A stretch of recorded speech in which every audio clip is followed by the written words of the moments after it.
Gold trusted gold buyers తాకట్టులో ఉన్న బంగారాన్ని విడిపించి ఈ రోజు ఉన్న మార్కెట్ ధరకే కొనబడును. మరిన్ని వివరాలకు సంప్రదించండి 7771077720.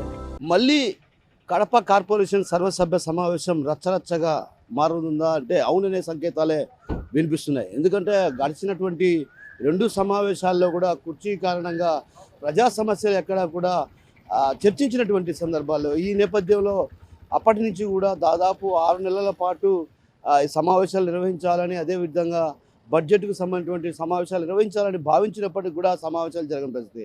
ప్రస్తుతం మనం కడప నగరంలో ఉన్నటువంటి కార్పొరేషన్లో ఉన్నాం. ఈరోజు మరి కాసేపట్లో సర్వసభ్య సమావేశం ప్రారంభం కానుంది. ఈ సమావేశం ప్రారంభం కానున్నటువంటి నేపథ్యంలో కూడా ఒక్కసారిగా అటు కుర్చీల వివాదాన్ని కూడా అగ్గికి ఆజ్యం పోశారు కమిషనర్ అన్నటువంటి ఆరోపణలు కూడా బలంగా వినిపిస్తున్నాయి.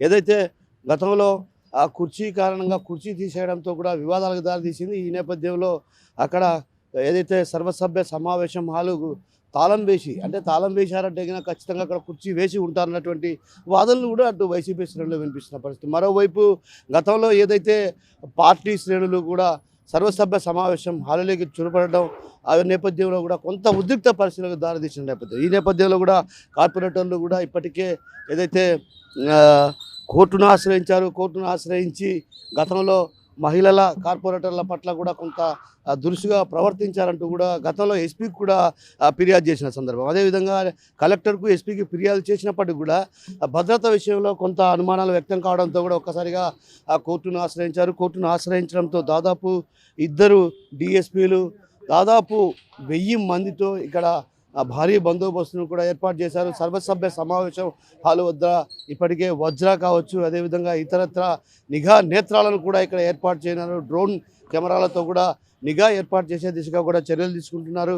ప్రజా సమస్యలపైన చర్చించాల్సినటువంటి అంశాన్ని తీవ్ర స్థాయికి తెచ్చినటువంటి ఘనత కేవలం కుర్చీకే ఉంది. ఎందుకంటే కుర్చీ వేయలేదన్న కారణంగానే ఈ పరిస్థితులకు దారితీసింది. ప్రజా సమస్యలను అసలు ఎక్కడా చర్చించినటువంటి సందర్భాలు లేవన్నటువంటి వాదనలు వినిపిస్తున్నాయి. అయితే ఈరోజు జరిగే సమావేశం కూడా మళ్ళీ రచ్చరచ్చగానే జరిగే అవకాశాలు లేకపోలేదన్నటువంటి భావన వ్యక్తమవుతున్న నేపథ్యంలో కూడా అటు భారీ బందోబస్తును కూడా ఏర్పాటు చేశారు. ఇప్పటికే ఇప్పుడు మనం చూడొచ్చు ప్రధానంగా విజువల్స్లో కూడా ఎక్కడే కానీ పోలీస్ బందోబస్తును ఏర్పాటు చేశారు. అదేవిధంగా ప్రతి చోట క్షుణ్ణంగా తనిఖీలు చేసి ఆ తర్వాత అందరినీ కూడా లోనికి అనుమతించే పరిస్థితి ఉంది. అయితే ఒక్కసారిగా ర్యాలీగా వస్తే మాత్రం వారిని కట్టడి చేయడం కష్టసాధ్యమనే చెప్పాలి. ఈ నేపథ్యంలో అటు స్పెషల్ ఫోర్స్ను కూడా రంగంలోకి దించి అడ్డుకోవాలన్నటువంటి భావన వ్యక్తం చేస్తున్నారు. మరోవైపు ముళ్ళ కంచె వంటివి కూడా ఏర్పాటు చేయాలన్నటువంటి భావనతో ఇప్పటికే పోలీసులు ఉన్నారు. నిన్న సాయంత్రం కూడా ఒక ప్రెస్ నోట్ కూడా రిలీజ్ చేయడం జరిగింది. 2 డిఎస్పీల ఆధ్వర్యంలో కూడా బందోబస్తును పర్యవేక్షిస్తున్నాం అన్నటువంటి విషయాన్ని కూడా చెప్పడం జరిగింది. అయితే పలువురు సిఐలు, అదేవిధంగా ఎస్ఐలు, ఏఎస్ఐలు అంటే క్షుణ్ణంగా తనిఖీలు చేసి ఆ తర్వాత లోనికి అనుమతిస్తారు. గతంలో కూడా ఇదే పరిస్థితి, ఏదైతే క్షుణ్ణంగా తనిఖీలు చేసి ఆ తర్వాత అనుమతించారో అయితే ఆ క్రమంలోనే ఒక్కసారిగా అంతా కూడా గుంపులుగా రావటం, ఒకవైపు ఈ ప్రాంతంలోనే ఆందోళనకు దిగినటువంటి సందర్భం.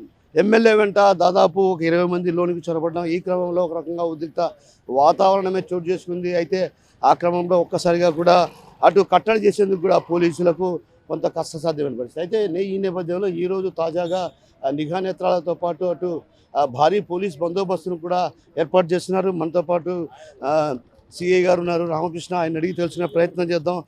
సార్ సిబ్బంది ఎంతమంది ఉన్నారు ఏంటి సార్? సిబ్బంది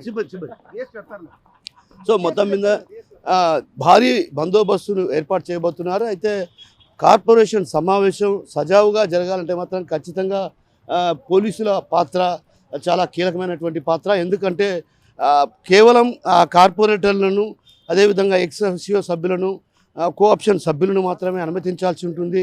అయితే ఈరోజు అటు ఎవరిని అంటే లోనికి ఎవరిని అనుమతిస్తారు ఏంటన్నటువంటి దానిపైన కూడా కొంత చర్చ కొనసాగుతున్న పరిస్థితి. ఇప్పటికే వారి వద్ద దానికి సంబంధించినటువంటి లిస్టు కూడా ఉంది.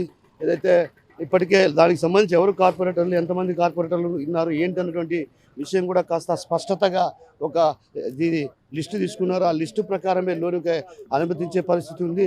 అయితే లోనికి అనుమతించిన తర్వాత కూడా సమావేశం హాల్ను మాత్రం 3 కుర్చీలు వేయడంతో, అంటే కమిషనర్ 3 కుర్చీలు వేయడంతో కూడా అక్కడ వివాదాలకు దారితీసే పరిస్థితి ఉంది. ఎందుకంటే గతంలో మేయర్ సురేష్ బాబు అవమానపరిచారు, చెత్త వేసిన కారణంగానే ఆయన కుర్చీ లేకుండా చేశారు. అయితే ప్రస్తుతం ఆ కుర్చీ తీసేసిన కారణంగా కూడా 2 సార్లు జరిగినటువంటి సమావేశం కూడా రచ్చరచ్చగానే సాగింది. చివరకు ఏదైతే అజెండా ప్రతులను కూడా ఆమె చించివేసిన పరిస్థితి. అయితే ఈ క్రమంలో మరోమారు 3వసారి ఈ సమావేశం జరగనుంది. అయితే సమావేశంలో ప్రధానంగా పైన కూడా నిన్న రాత్రి చేసినటువంటి ఏదైతే నిన్న రాత్రి క్లీనింగ్ చేసినప్పుడు కూడా 3 కుర్చీలు కనిపించినట్లు తెలుస్తుంది. అయితే ఈ 3 కుర్చీలు కూడా వేశారు. అయితే ఈ 3 కుర్చీలు వేసిన తర్వాత కూడా ఏదైతే కమిషనర్ ఆ తాళాలు తెరిచేందుకు కూడా అయిష్టత వ్యక్తం చేశారు. 6 రోజు తెరుస్తానంటూ 2 రోజుల ముందు తెరుస్తానంటూ కూడా కాలయాపన చేసిన పరిస్థితి. ఆ నేపథ్యంలోనే ఒకవేళ 3 కుర్చీలు ఉంటే మాత్రం కార్పొరేటర్లు అంగీకరించే పరిస్థితి లేదు. ఎందుకంటే గతంలో జరిగినటువంటి మొదటి సమావేశంలోనే అటు పూర్తి స్థాయిలో ఎమ్మెల్యే ఏకపక్షంగా వ్యవహరించారు, అన్నిటా తానే అయి వ్యవహరించారన్నటువంటి ఆరోపణలు కూడా అటు కార్పొరేటర్లు చేస్తున్న పరిస్థితి. అయితే ఈ క్రమంలో 3 కుర్చీలు ఉంటే మాత్రం ఖచ్చితంగా కార్పొరేటర్లు అడ్డుకునే పరిస్థితి ఉంది. సమావేశం హాలులోకి పోకుండా బయటే సమావేశం నిర్వహించేందుకు కూడా అటు సన్నాహాలు చేస్తున్నటువంటి ప్రచారం కూడా జోరుగా సాగుతుంది. మరోవైపు ఖచ్చితంగా ఈరోజు జరగబోయేటువంటి సమావేశం రచ్చరచ్చగానే జరగబోతుందన్నటువంటి భావన అటు పలువురిలో వ్యక్తమవుతుంది. అదేవిధంగా ప్రజా సమస్యలను గాలికి వదిలేశారు. ప్రజా సమస్యలు ఎక్కడ పట్టించుకున్నటువంటి పాపాన పోలేదు. ఎందుకంటే ప్రజా సమస్యలు చాలా ఉన్నాయి. వాటిపైన దృష్టి సారించాల్సినటువంటి ఆ ప్రజాప్రతినిధులు ఆ దిశగా ఎక్కడా అడుగులు పెట్టడం లేదు. ఎందుకంటే గతంలో కూడా బడ్జెట్ సమావేశాలు కావచ్చు, ఇతరత్ర అంశాలు కొన్ని ప్రాంతాల్లో కూడా గతంలో ఎమ్మెల్యేగా పోటీ చేసిన సందర్భంగా కూడా మాధవిరెడ్డి స్పష్టంగా ఏదైతే మారుమూల ప్రాంతాలు అంటే నగర శివార్లలో ఉన్నటువంటి ప్రాంతాల్లో మౌలిక వసతులు సదుపాయాలు లేని కారణంగా తీవ్రమైనటువంటి ఇబ్బందులు పడుతున్నారంటూ కూడా ఆమె ఎన్నికల ప్రచారంలో కూడా చెప్పిన సందర్భం. అయితే అవి పరిష్కారం కావాలంటే ఖచ్చితంగా కార్పొరేషన్లో చర్చించాల్సినటువంటి అవసరం ఉంది. అయితే చర్చించే పరిస్థితి ఎక్కడా కనిపించడం లేదు. ఎందుకంటే కేవలం కుర్చీ వివాదం కారణంగానే ఈ పరిస్థితులకు దారితీశాయి. అయితే ఈ క్రమంలోనే మేయర్ సురేష్ బాబును కూడా పదవిచ్యుతుని చేసేందుకు కూడా అటు ప్రయత్నాలు సాగాయి. అయితే ఆ ప్రయత్నాలు ఫలించలేదని చెప్పాలి.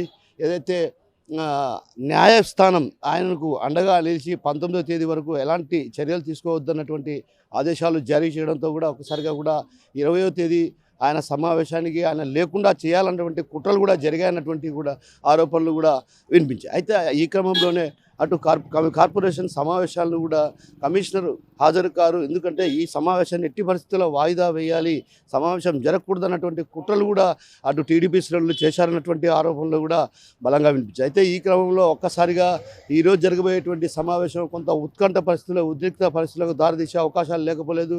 ఎందుకంటే ఇద్దరు కూడా అటు టీడీపీకి సంబంధించిన నేతలు కావచ్చు, అదేవిధంగా టీడీపీకి సంబంధించిన పెద్ద ఎత్తున ఇక్కడికి తరలి వచ్చే అవకాశాలు లేకపోలేదు. అదేవిధంగా వైసీపీకి సంబంధించినటువంటి నేతలు కూడా ఇక్కడికి పెద్ద ఎత్తున ర్యాలీగా వచ్చే అవకాశాలు కనిపిస్తున్నాయి. ఎందుకంటే ఇప్పటికే ఎవరికి వారుగా ఏదైతే ప్రణాళికలు రూపొందించుకున్నారు, కార్పొరేషన్కు ఖచ్చితంగా భారీ స్థాయిలో ఇంటి నుంచి ర్యాలీగా వస్తారన్నటువంటి ప్రచారం కూడా జోరుగా సాగుతుంది. ఇదే తరహాలోనే మేయర్ సురేష్ బాబు కూడా తన వెంట తన అనుచర వర్గాలు కార్పొరేటర్లతో పాటు అనుచర వర్గాలు కూడా పెద్ద ఎత్తున ఇక్కడికి వచ్చే అవకాశాలు ఉన్నాయన్నటువంటి ప్రచారం కూడా జోరుగా సాగుతుంది. ఈ నేపథ్యంలో ఎక్కడ ఏం జరుగుతుందో ఎప్పుడేం జరుగుతుందో అన్నట్టు ఉత్కంఠ పరిస్థితులు ప్రధానంగా కనిపిస్తున్నాయి.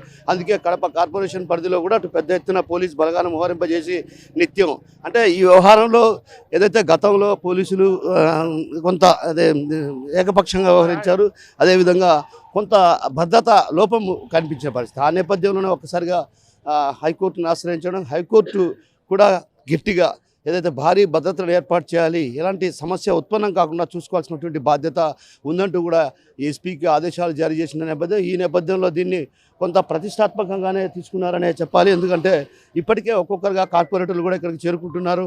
దాదాపు 11 గంటల ప్రాంతంలో కూడా సమావేశం ప్రారంభం కానిది. ఈ సమావేశం ప్రారంభం కానటువంటి నేపథ్యంలో కూడా అటు ఇద్దరు కూడా ఒక్కసారిగా చేరుకుంటే మాత్రం అది సమావేశం జరుగుతుందా లేదంటే సమావేశం జరిగేది మాత్రం అనుమానమే అని చెప్పాలి. ఎందుకంటే పైన ఏదైతే ఎమ్మెల్యే కుర్చీ వేయటం అటు కార్పొరేటర్లు ఇప్పుడు కూడా జీర్ణించుకోలేని పరిస్థితి. అయితే ఈ క్రమంలో బయట కూర్చొని సమావేశం నిర్వహించాలనేది భావన కూడా అటు కార్పొరేటర్లలో వ్యక్తమవుతున్న పరిస్థితి కనిపిస్తుంది. ఏడీఎం అన్నప్పుడు కూడా ఈరోజు జరగబోయేటువంటి సమావేశం ఉత్కంఠ పరిస్థితులు నెలకొన్నాయి. కడపలో టెన్షన్ వాతావరణమే కనిపిస్తూనే చెప్పవచ్చు. కడపర్సన్ హరితో కిషోర్ RTV కడప నుంచి.